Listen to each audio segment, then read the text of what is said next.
So it's me again, your attorney judge, and no edit, no filter, just me. So yeah, for today's video, so pag-uusapan na naman natin about dreams, goals, and pursuing your dreams.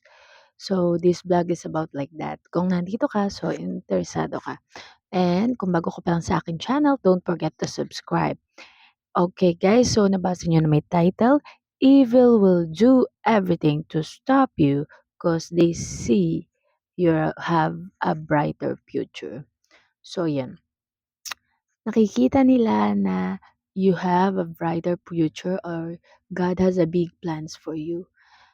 If ikaw yung nagpupurso ngayon ng dreams and tinatry mo yung best mo para maabot ang mga pangarap mo, kung napapansin mo marami kang distractions, challenges, kasi ayaw nilang makita mo ang magandang plano sa'yo ni God in the future. So they are trying to stop you. But remember, you will connect to Jesus Christ by prayers. As guidance, as His guidance to you para habang naabot mo yung pangarap mo or journey mo, nandyan siya sa katabi mo. Through Jesus Christ, you can talk to God. That's the Son of God. Alam nyo, ang buhay is mahirap talaga. Maraming pagsubok sa buhay, sa life natin. But, lagi niyong tandaan na kahit napakadami pang pagsubok, nothing is impossible with God. Kaya natin lagpasan lahat yon. Kahit sino pang pumigil sa atin, hindi mananalo ang kasamaan. Okay? Kasi marami silang papadala para masira ang pangarap mo, ma-distract ka, even kahit sa love life, guguluhin ka, even yung pangda-down sa'yo, yung mga kahinaan mo, gagamitin nila yan. Yung para ma-down ka, bumagsak yung, um, confidence mo, gagamitin nila yan.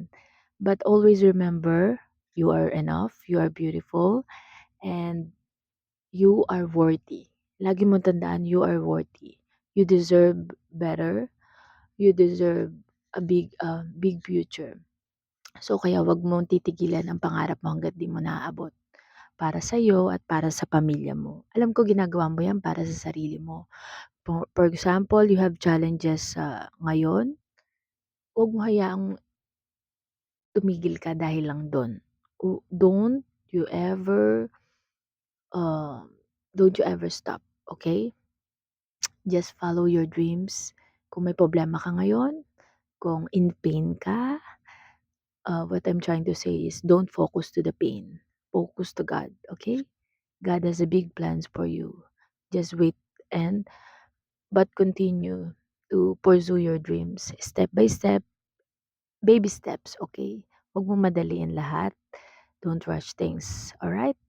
Okay, I hope may natutunan kayo and always remember, mag-connect kayo kay God through Jesus Christ. Because lahat tayo magiging mayaman or pwedeng maging mayaman, pero mas mayaman kung meron kang connection sa Kanya. Okay? Don't forget to like, share, and subscribe to my channel. And kung bago ka lang dito, comment down below kung nararanasan mo to. Bye! See you in my next vlog!